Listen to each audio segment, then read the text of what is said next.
AP రాజకీయాల్లో సంచలనంగా మారింది సాయి కృష్ణ మిస్సింగ్ కేసు. ఇది ముమ్మాటికి లాకప్ డెత్ అంటూ ఆరోపిస్తున్నారు సాయి కృష్ణ కుటుంబ సభ్యులు. అయితే ఈ విషయంలో ఏం జరిగిందో తేల్చేందుకు విచారణ కమిటీ ఏర్పాటు చేశారు విజయవాడ సిపి. ఈ మిస్టరీపై కృష్ణలంక పోలీసులకి సాయి కృష్ణ తల్లి కొన్ని సూటి ప్రశ్నలు వేశారు. తన కుమారుణ్ణి తనకు చూపించాలంటూ ఆమె కన్నీళ్లు పెట్టుకున్నారు. తమకు పార్టీలతో సంబంధం లేదని, తన కొడుకు బతికుంటే చూపించాలని వేడుకుంటున్నారు. విజయవాడకు చెందిన గాది సాయి కృష్ణపై కొన్ని పోలీస్ కేసులున్నాయి. చోరీలు, దాడులు, హత్య కేసులో నిందితుడిగా కూడా ఉన్నాడు. జగ్గయ్యపేటలో జరిగిన ఒక హత్య కేసులో అరెస్ట్ అయి బెయిల్పై బయటకొచ్చాడు. ఆ తర్వాతే సాయి కృష్ణను కృష్ణలంక పోలీసులు విచారణ కోసం తీసుకెళ్లారని, ఇక అప్పటి నుంచి మళ్లీ కనిపించట్లేదని కుటుంబ సభ్యులు వాపోతున్నారు. స్టేషన్లో చిత్రహింసలు పెట్టి చంపేశారని అంటున్నారు. ఈ వ్యవహారం హైకోర్టు వరకు వెళ్లడంతో విజయవాడ కమిషనర్ కూడా మిస్సింగ్ కేసుపై సమగ్ర విచారణకు ఆదేశించారు.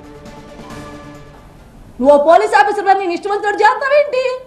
ఒక్కగానో ఒక్క కొడుకు 23 ఏళ్ల కుర్రాడిని నువ్వు అతి దారుణంగా కొట్టి మూట కట్టి పక్కన మారేసి తెల్లారి తీసుకెళ్ళి నువ్వు దానం చేయటం నువ్వెవడవే? నీకేంటి సంబంధం? నీకు నాకేమైనా సంబంధం ఉందా? నా పిల్లోళ్ళు అంత దారుణం చేస్తావా? నాకు జరిగిన పరిస్థితి, నా బిడ్డకు జరిగిన పరిస్థితి ఎవరికి రాకూడదని నేను మీ అందరికీ దండం పెట్టి చెప్పుకుంటున్నా. నా పిల్లోడిని నాకు ఉంటే చూపించండి, లేకపోతే నాకు అంత ఇవ్వండి, మట్టన్నా ఇవ్వండి. పోనీ ఎక్కడ చేసాడో చెప్పండి, వెళ్ళిపోతాను నేను అక్కడికి. నేను వెళ్ళిపోతాను. నాకు ఈ కేసులు గీసులు ఈ రాజకీయాలు నాకు నచ్చవు. మేము ఉంటే తిన్నాం, లేకపోతే బతికాం. మేము ఒక్క మాట మీదే బతికాం ఫస్ట్ నుంచి కూడా. ఇవాళ మేము ఇంతమందిలోకి వచ్చి అయ్యా నా బిడ్డను చూపించిండంటే ఏదేదో అంటకడుతున్నారు. ఆడట్టా ఈడిట్టా అని. దయచేసి మీరు నాకు రాజకీయాలు పొలవద్దు, నా కొడుకు రాజకీయాలు పొలవద్దయ్యా, మీకు దయచేసి చెప్తున్నాను. మేము అలాంటి వాళ్ళం కాదు. మేము అందులో బతికితే ఎట్టెందుకు అయ్యా? తింటానికి తిండి లేకుండా, కట్టుకుంటానికి గుడ్డలు లేకుండా ఆ బిడ్డ మార్కాపురంలో బతకాల్సిన అవసరం ఏంటి?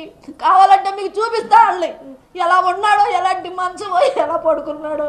చచ్చిపోయినాడు కూడా మీద కూడా నిందలేసి మీరు ఇలా చేస్తున్నారంటే మీకు ఏమాత్రం ధర్మం ఉన్న అందరికీ కూడా చెప్తున్నా, ప్రజలందరికీ చెప్తున్నా, నా కొడుకు న్యాయం చేయండి. నా కొడుకు అలాంటి వాడు కాదు. సిగ్గు అనిపించట్లేదా? ఓ పిల్లాడిని చంపేసి దారుణంగా తీసుకెళ్ళి దానం చేసి నా కడుపు కింద కోత పెట్టి నీకు సిగ్గు లేకుండా మాట్లాడుతున్నావే? నాకు ఎంత బాధగా ఉంది. నేనేనాడన్నా బయటకు వచ్చానా? నిన్ను ఎన్నిసార్లు అడుక్కున్నాను, అయ్యా ఒక్కసారి చూపించయ్యా, ఫోన్ చేపించండి అయ్యా, ఒక్కసారి మాట్లాడించండి అయ్యా, నా మాట ఇంటాడు పలుకుతాడయ్యా అంటే ఫోన్ లేకుండా చేసి పిల్లోడిని చంపేసి ఏం మాట్లాడతాడయ్యా? ఎవడిచ్చాడు వీడికి ధైర్యం? కాల్చేయమని, చంపేమని? నా కొడుకు నాకు కావాలి, తీసుకురండి. మీరందరూ ఇన్ని పార్టీలు అడిగేసి అంట కడుతున్నారు కదా. నా బిడ్డ లేక రేత్రి పగులు అన్నమే అక్క నీరసం వచ్చి పడిపోతున్నా. ఆ నీరసంలోనే నేను తిరిగా. నా పిల్లోడిని నాకు తీసుకురండి మీరందరూ. నా బిడ్డ కావాలని నేను వచ్చా. మీకేమాత్రం ధర్మంగా ఉన్నా నా పిల్లోడిని తీసుకొచ్చి, లేదంటే ఇంత బట్టి ఇవ్వండి, వెళ్ళిపోతా. అదే చూసుకొని నా కొడుకు తీసుకున్నాడు.